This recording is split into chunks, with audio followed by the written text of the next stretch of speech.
Yo quiero más de ti, habitar en tu presencia, menguar para que crezcas tú. Cada día seré más como tú. Yo quiero más de ti, habitar en tu presencia, menguar para que crezcas tú. Cada día seré más como tú.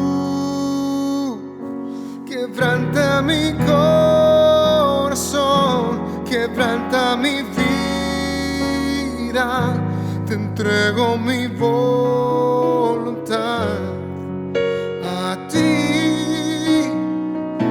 Todo lo que soy, Señor, todo cuanto tengo es tuyo. Yo quiero menguar para que crezcas tú.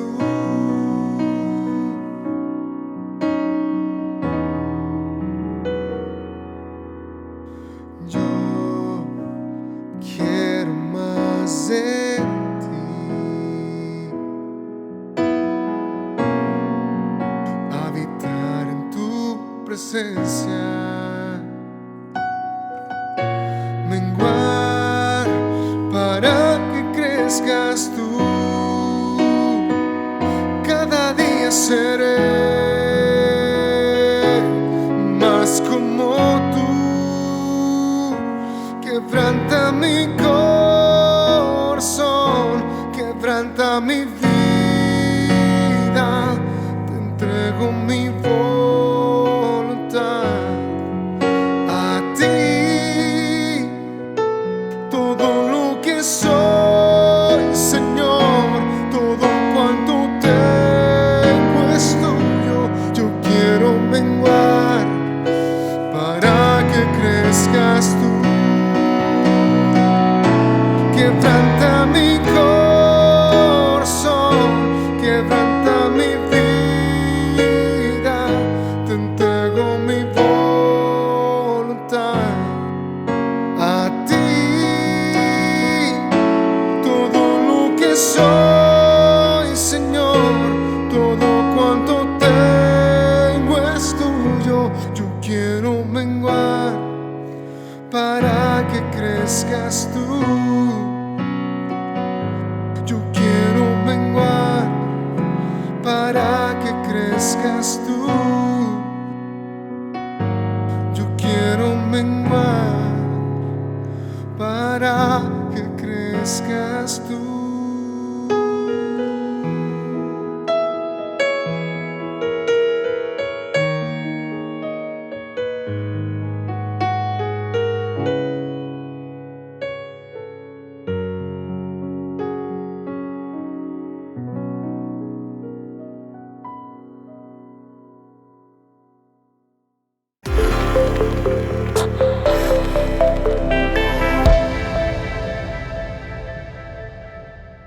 Muy buenas noches, amigos y familia.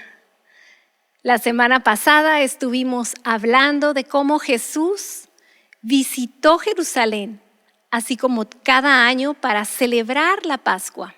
Pero en esta ocasión pudo observar esa falta de respeto y de reverencia a las cosas de Dios entre la gente de la ciudad. Y tuvo que limpiar y purificar el templo, ya que lo habían llenado de cambistas, vendedores, ambulantes. Y el Señor les dijo que era una casa de oración y que ellos la habían vuelto una cueva de ladrones. Por supuesto, hubiera sido excelente para Jesús establecer su ministerio o la base de su ministerio en Jerusalén, ya que era una ciudad muy concurrida y muy importante. Sin embargo, ese corazón endurecido de la gente de Jerusalén, esa religiosidad, esa idolatría y esa falta de reverencia lo llevó a fundar la base de su ministerio en Galilea.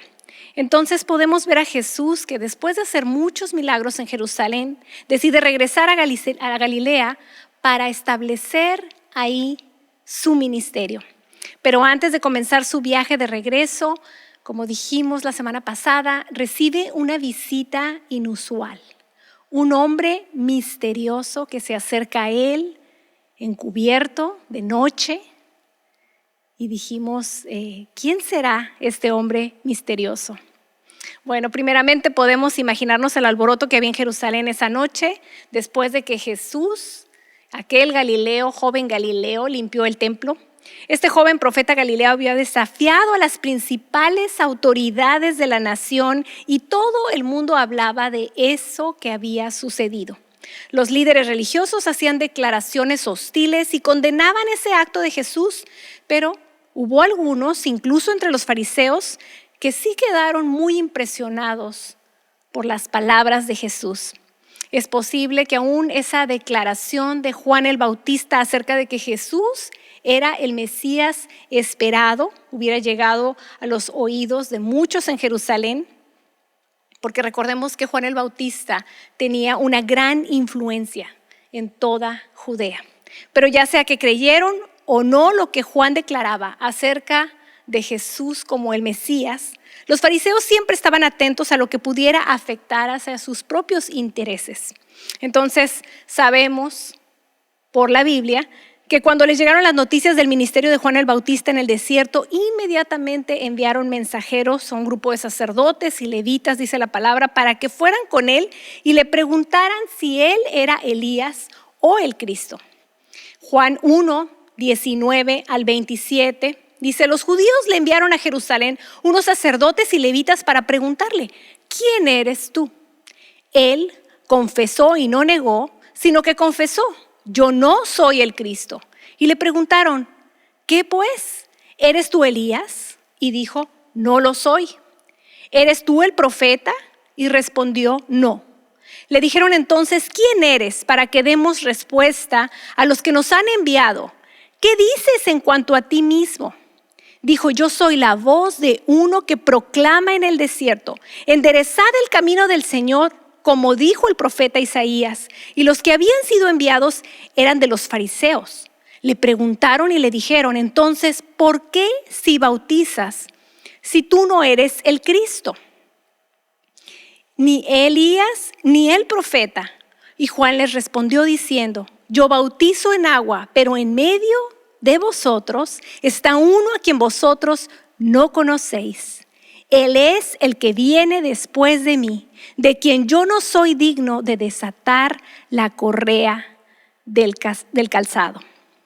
Y por este pasaje que acabamos de leer, podríamos pensar que fueron precisamente los fariseos los que pudieron enviar a este hombre misterioso. Y por supuesto estamos hablando de Nicodemo, con el propósito de preguntarle más acerca de él y de qué se trataban sus afirmaciones. Recordemos que ya le habían pedido a Jesús los mismos fariseos que les mostrara una señal como prueba de su autoridad, esto después de que limpió el templo en Juan 2:18, pero la respuesta que habían recibido para ellos no fue de ninguna manera satisfactoria. Y quizá Nicodemo podría obtener más información yendo personalmente con Jesús. Nicodemo parecía estar bien preparado para esta misión.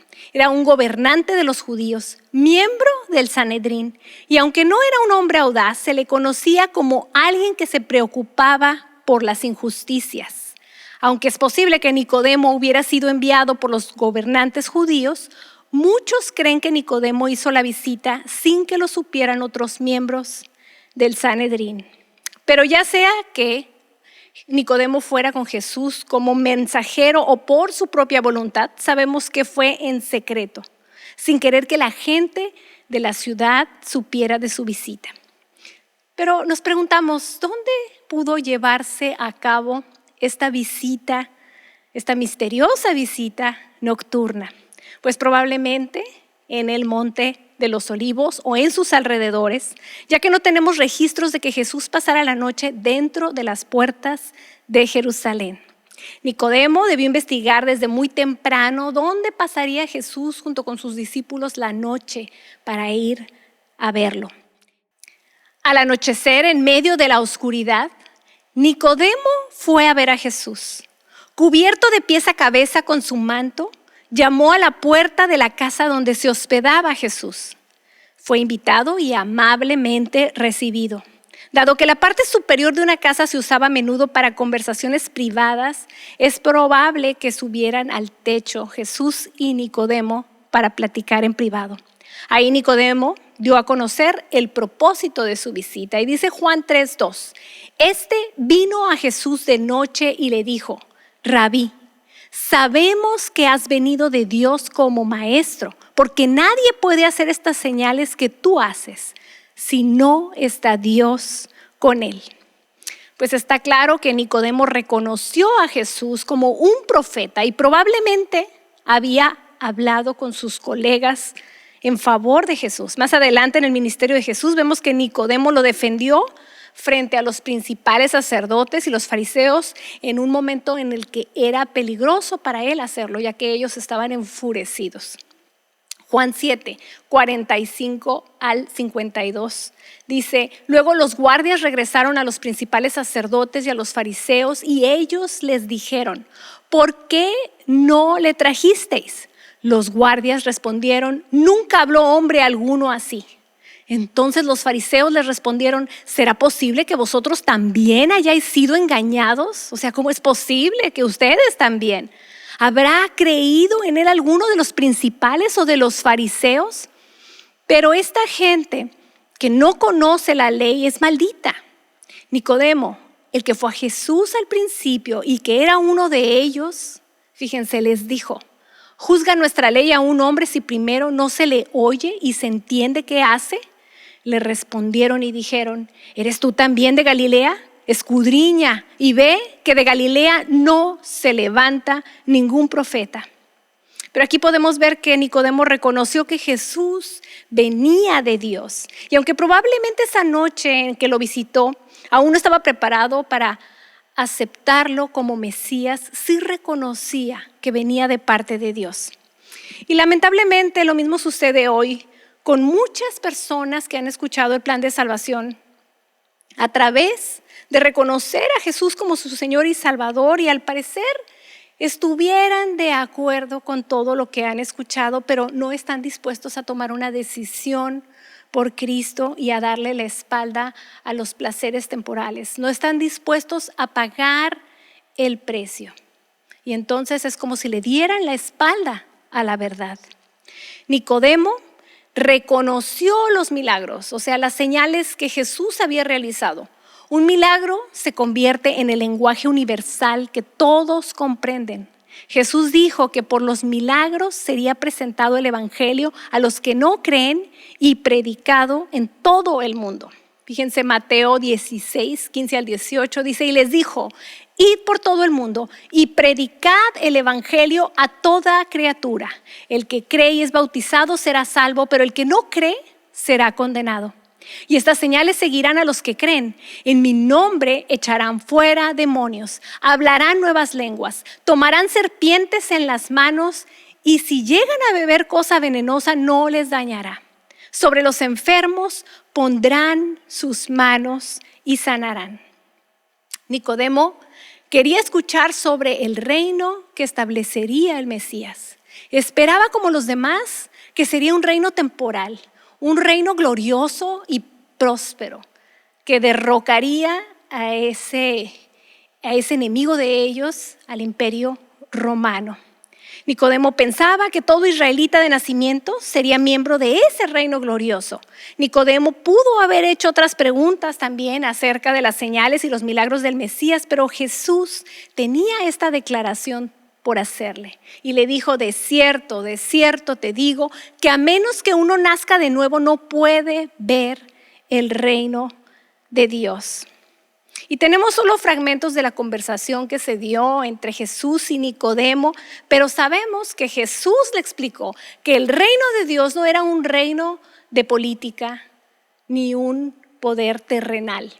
Se necesitaba algo más que el nacimiento judío para entrar en ese reino. Jesús dijo que los hombres necesitan nacer de nuevo, nacer del Espíritu de Dios. Esa es la única forma en que el hombre puede entrar al reino de Dios. Y esta declaración de Jesús, por supuesto, asombró a Nicodemo. Él pensaba que los gentiles necesitaban convertirse al judaísmo para poder formar parte del reino de Dios. Y como el mensaje de Jesús no estaba dentro de sus parámetros como fariseo, entonces decidió interpretar las palabras de Jesús en un sentido físico y absurdo, como ya lo sabemos, y le preguntó al Señor: ¿cómo puede nacer un hombre si ya es viejo? ¿Puede acaso entrar por segunda vez en el vientre de su madre y nacer? Pero Jesús no discutió esto con Nicodemo y solo le dijo: de cierto te digo, que a menos que uno nazca de agua y del Espíritu, no puede entrar en el reino de Dios. Lo que ha nacido de la carne, carne es. Y lo que es nacido del Espíritu, Espíritu es. No te maravilles de que te dije esto. Os es necesario nacer de nuevo. Entonces Jesús le explicó que la obra del Espíritu era tan real como el viento que soplaba, aunque sigue siendo un misterio. El viento sopla de donde quiere y oyes su sonido, mas ni sabes de dónde viene ni a dónde va. Así es todo aquel que es nacido del Espíritu.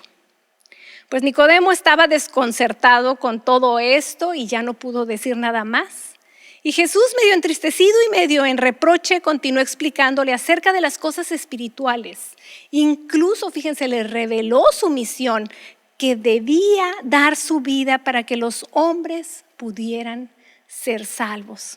Juan 3:16-21 dice: porque de tal manera amó Dios al mundo, que ha dado a su Hijo unigénito, para que todo aquel que en él cree no se pierda, mas tenga vida eterna. Porque Dios no envió a su Hijo al mundo para condenar al mundo, sino para que el mundo sea salvo por él. El que cree en él no es condenado, pero el que no cree ya ha sido condenado, porque no ha creído en el nombre del unigénito Hijo de Dios. Y esta es la condenación, que la luz ha venido al mundo y los hombres amaron más las tinieblas que la luz, porque sus obras eran malas. Porque todo aquel que practica lo malo aborrece la luz y no viene a la luz, para que sus obras no sean censuradas. Pero el que hace la verdad viene a la luz para que sus obras sean manifiestas, que son hechas de Dios. Pues Nicodemo salió de su entrevista con Jesús un tanto confundido. 2 veces más oímos hablar acerca de Nicodemo en el Evangelio de Juan. Lo vemos en Juan 7, 45-52 y en Juan capítulo 19, versículo 39. Y en cada una de ellas actuó con mucha cautela. Por eso digo que no fue un hombre muy audaz. Sin embargo, siempre vemos que actuó a favor de Jesús. Poco después de esto, Jesús salió de Jerusalén debido a la incredulidad, como les digo, y la religiosidad que encontró ahí. Pues Jerusalén no era el lugar para formar su hogar. Por lo tanto, salió de la ciudad y descendió al río Jordán. Juan el Bautista aún no había sido encarcelado y estaba bautizando en Enoc, ahí cerca de Salem. Por eso les puse aquí el mapa para que puedan tener idea de los lugares donde Juan el Bautista bautizaba con frecuencia. Y se nos dice que los discípulos de Jesús también comenzaron a bautizar y a ser discípulos. Esto lo vemos en Juan 4, versículos 1 y 2.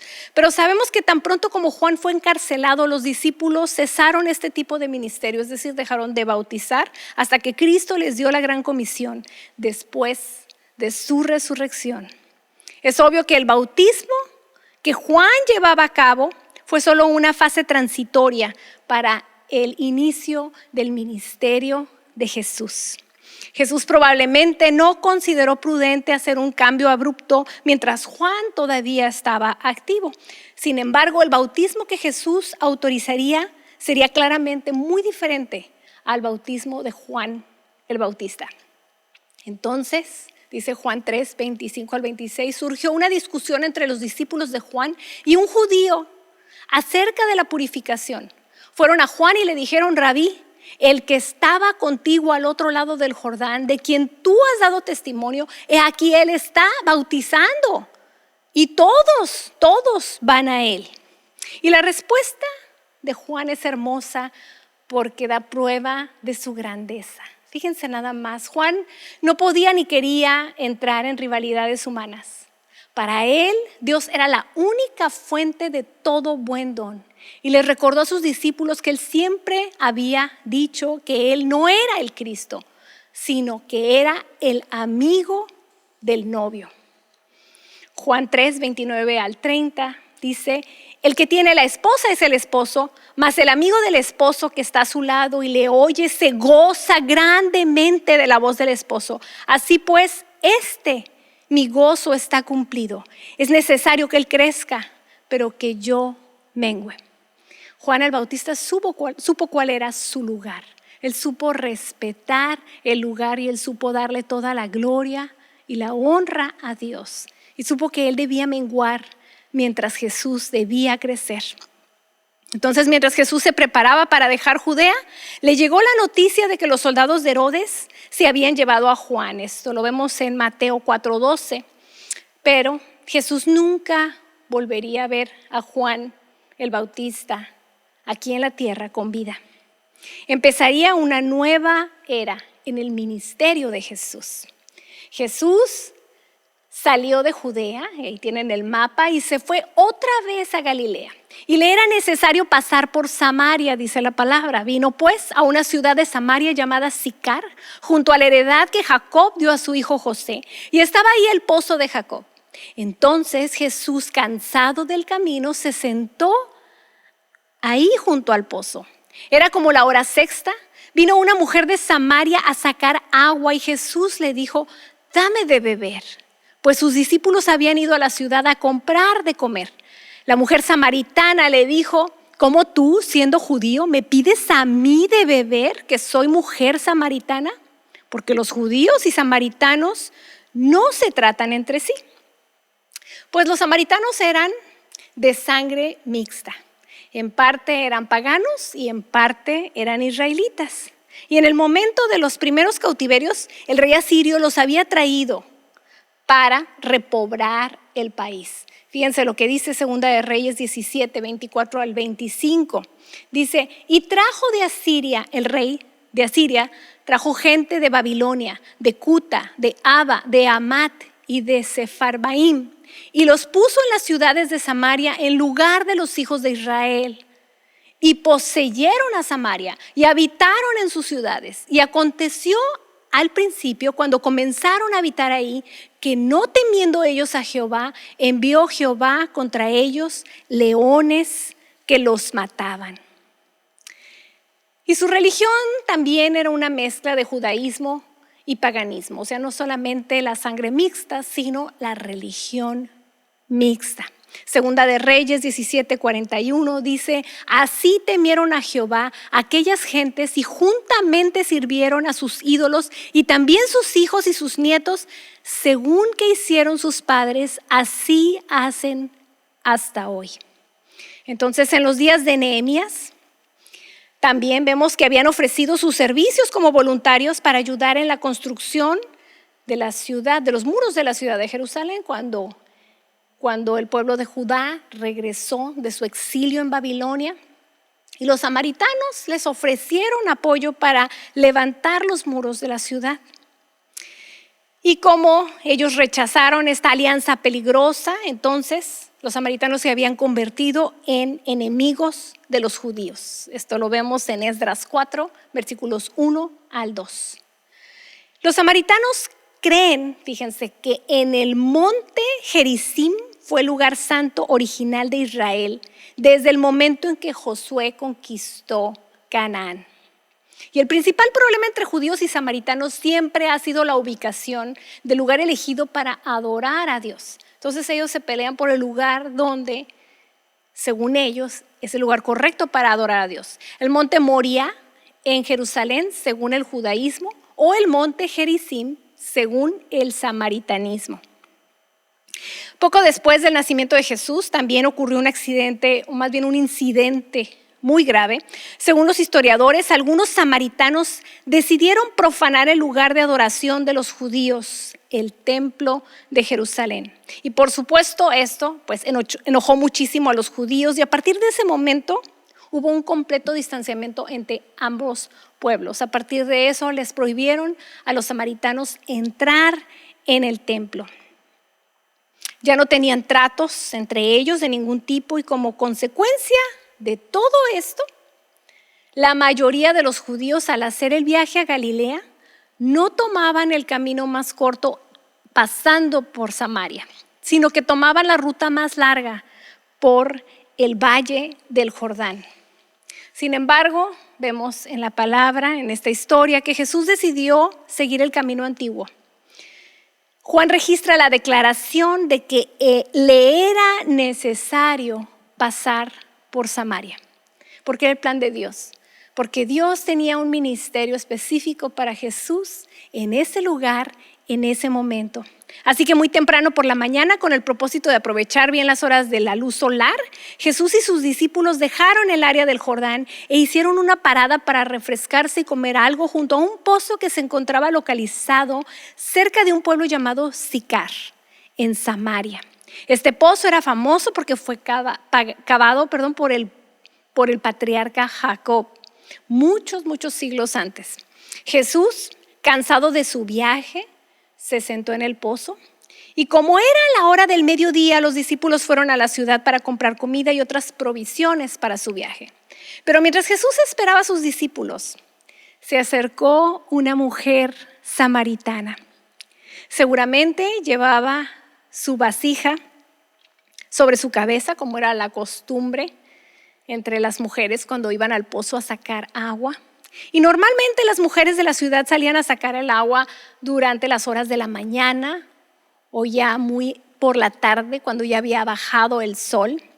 El hecho de que esta mujer viniera a mediodía también nos indica de que no quería tener un encuentro con las demás mujeres del pueblo. Aparentemente era una mujer rechazada por la sociedad, ya que, vamos a ver más adelante, que había estado casada 5 veces. Y en ese momento tenía una aventura con un hombre que no era su marido. Entonces, por supuesto, pues ella quería evitar la burla o las miradas hacia abajo de las demás mujeres. Y por eso iba a la hora del mediodía a sacar agua al pozo. Entonces, sediento y cansado y sin manera de sacar agua del pozo para refrescarse, Jesús le dijo a la mujer: dame de beber. Pero la manera de vestir de Jesús y la manera de hablar le indicó a la mujer que Jesús era judío. Así que, mitad con sorpresa y mitad con ironía, la mujer le respondió diciendo: ¿cómo tú, siendo judío, me pides a mí de beber, que soy mujer samaritana? Porque judíos y samaritanos no se tratan entre sí. Pero Jesús le respondió: si conocieras el don de Dios y quién es el que te dice dame de beber, tú le pedirías y él te daría agua viva. La mujer señaló el pozo de 30 metros de profundidad. Jesús pues no tenía vasija y se preguntaba cómo podría entonces sacar el agua. ¿Era él más grande que su padre Jacob, que cavó el pozo y bebió de él? Pero Jesús nuevamente se había encontrado con esa torpeza sin imaginación de los líderes religiosos, que tenían muchos estudios pero eran espiritualmente ciegos. Y la mujer solo podía pensar en agua común, porque el hombre natural solamente puede pensar en las cosas naturales y no en las cosas espirituales. Pero Jesús le estaba hablando del agua de vida eterna, que sacia la sed espiritual del ser humano. Él no estaba hablando de esa agua física. Nada de lo que Jesús le dijo tenía sentido, y aunque la mujer estaba desconcertada por sus palabras y a pesar de sus propios prejuicios, empezó a tener confianza en Jesús. Y entusiasmada le dijo: Señor, dame esta agua para que no tenga sed ni venga más acá a sacarla. ¡ay, qué padre, Señor! O sea, puedo probar de esa agua y jamás volveré a tener sed y no tendré que venir a la hora del mediodía a sacar el agua. Pensando, si yo pudiera vivir de esta maravillosa agua, entonces no sería necesario que yo viniera caminando a las horas de más calor, dejar el pueblo y venir con la molestia de llevar el agua y este cántaro tan pesado.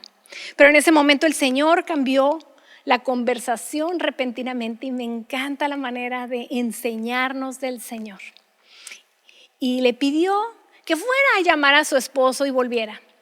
Pero el propósito de su petición era despertar la conciencia de la mujer, porque él no podría darle el agua de vida hasta que ella reconociera su pecado.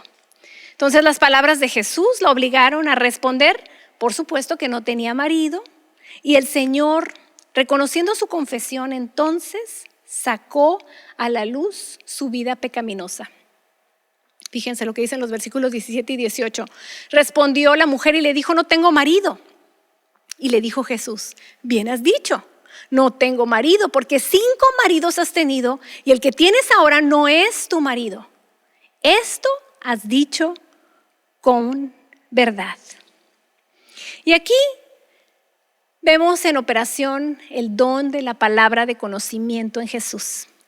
Él tenía toda la omnisciencia y el don de conocimiento le reveló información importante sobre la mujer, que sería útil para despertar la conciencia.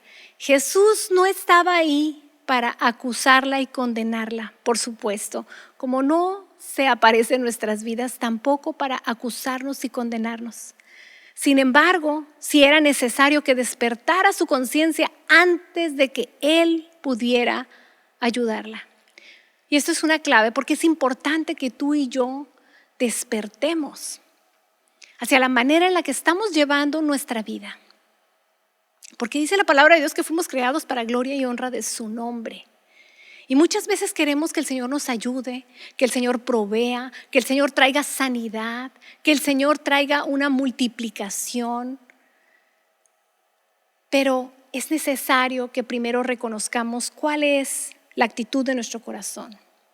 ¿Cómo estamos llevando la vida que Dios nos dio?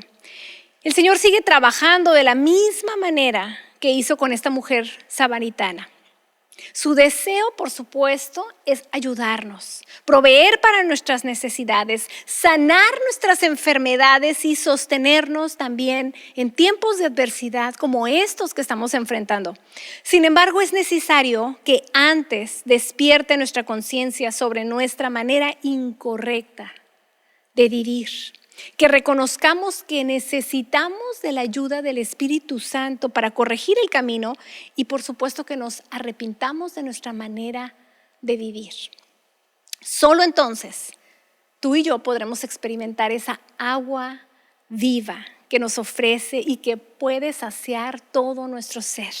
Solo entonces podremos ser libres de nuestras ataduras para vivir en esa libertad que solamente Él nos ofrece. Y por eso cuando recibimos esa agua viva podemos vivir con paz en medio de la adversidad. Podemos tener el gozo del Señor en medio de la tempestad. Y aún podemos alabar y glorificar su nombre mientras estamos en enfermedad, sabiendo que esa no es su voluntad y que Él obrará de manera poderosa en su tiempo perfecto. Entonces la mujer fue convencida de que Jesús era un profeta, dice la palabra, y vio su oportunidad de oro para hablar con un profeta de Dios y pensó que este podría ser un excelente momento para resolver el gran problema entre los judíos y los samaritanos. Desde Gerizim, el lugar donde Josué había pronunciado las bendiciones, o Jerusalén, lugar donde el rey Salomón había construido el templo, era el lugar correcto donde los hombres debían adorar a Dios. Fíjense, como toda mujer, aprovechó el tiempo y como dice el dicho, quiso matar 2 pájaros de un tiro. Su pregunta recibió una respuesta, pero como es costumbre del Señor, diferente a la que la mujer esperaba. Créeme, mujer, que la hora viene cuando ni en este monte ni en Jerusalén adoraréis al Padre. Vosotros adoráis lo que no sabéis, nosotros adoramos lo que sabemos, porque la salvación procede de los judíos, es cierto. Pero la hora viene y ahora es cuando los verdaderos adoradores adorarán al Padre en espíritu y en verdad, porque también el Padre busca a tales que le adoren. Dios es espíritu y es necesario que los que le adoren en espíritu y en verdad. En este asunto, por supuesto, los judíos tenían razón. Jerusalén, era el lugar que Dios había elegido para poner su nombre. Jesús, por supuesto, evitó entrar en controversia y llevó el asunto más allá del aspecto temporal, al decir que había llegado el momento en que los verdaderos adoradores podrían adorar a Dios en cualquier lugar y también en cualquier momento. La mujer estaba profundamente conmovida por las palabras de Jesús, pero ¿cómo podía cambiar toda su creencia por las palabras de un simple extraño que pasaba y que se había encontrado en el pozo? Así que ella simplemente suspiró y fíjense lo que le dijo.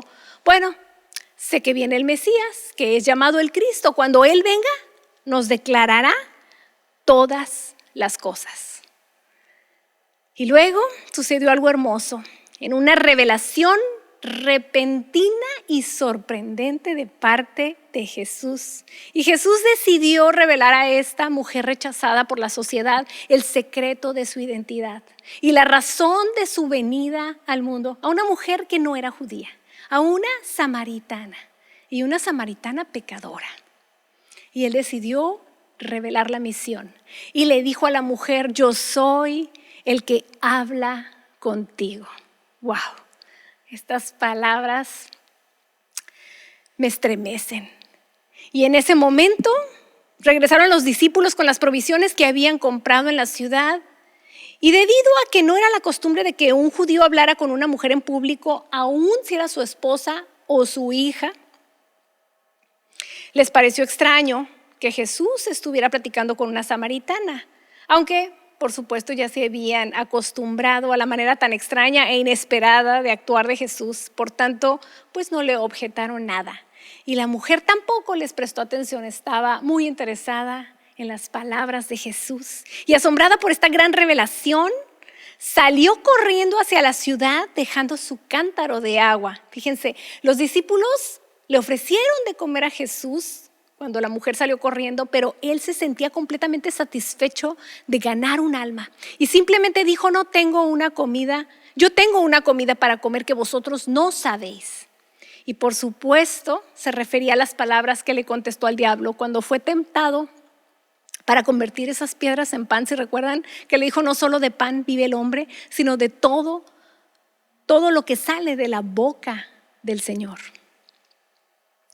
Después de explicarles el significado de sus palabras a los discípulos, señaló a la gente de la ciudad de Sicar que venía a él a causa del testimonio de la mujer samaritana.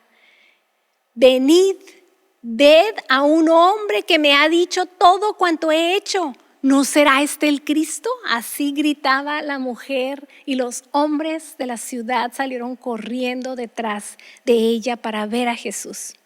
Dentro de su gran gozo por su descubrimiento, esta mujer samaritana olvidó que fue desterrada y despreciada de la sociedad y fue con valentía a la gente y les dijo que había encontrado al Mesías. Me imagino que lo hizo con tanto gozo, con tanta convicción, que ellos dijeron: tenemos que ir a ver qué está sucediendo. Y las palabras de esta mujer aparentemente sí causaron mucho revuelo en la ciudad. Al escuchar sus palabras de que un maravilloso profeta estaba en el pozo de Jacob, los hombres de la ciudad corrieron para encontrarse con Jesús. Esto es hambre espiritual. Cuando Jesús vio que la gente corría hacia él, anhelaba bendecir esos corazones sedientos espiritualmente. Esta visita a Samaria fue un gran contraste, por supuesto, con esa mala experiencia que había tenido en Jerusalén, donde la gente estaba vacía, llena de religiosidad, irrespetuosa, irreverente ante las cosas de Dios. Y cuando vio el hambre de los corazones de los samaritanos, sin duda se entristeció por las limitaciones de su misión que confinaban su ministerio al pueblo judío, porque recordemos que Jesús vino a tratar con el pueblo de Dios, con el pueblo judío, no necesariamente con los gentiles. Juan 4, versículos 35 al 38 dice: y sobre esta gran cosecha de almas les dijo a sus discípulos: ¿no decís vosotros, todavía faltan 4 meses para que llegue la siega? He aquí os digo, alzad vuestros ojos y mirad los campos que ya están blancos para la siega. El que siega recibe salario y recoge fruto para vida eterna, para el que siembra y el que siega se gocen juntos. Porque en esto es verdadero el dicho: uno es el que siembra y otro es el que siega. Yo os he enviado a segar lo que vosotros no habéis labrado. Otros han labrado y vosotros habéis entrado en sus labores. Pues el ministerio de Jesús fue el de sembrar. Y más tarde los discípulos, a ellos les tocaría cosechar muchísimas almas, como ahora a nosotros nos está tocando cosechar muchas almas. Esta cosecha de almas no fue solo para los primeros cristianos, sino que también es para nosotros el día de hoy. Es importante que cada uno de nosotros comprenda que la venida del Señor por su iglesia, como lo vimos en la serie pasada de Apocalipsis, está muy próxima. La era de la iglesia está por terminar. Ese tiempo en que es un avivamiento para los gentiles está a punto de terminar. Y Dios volverá a tratar con su amada nación, Israel, durante ese periodo de 7 años de tribulación. Hoy nos toca a nosotros levantar esa gran cosecha de almas.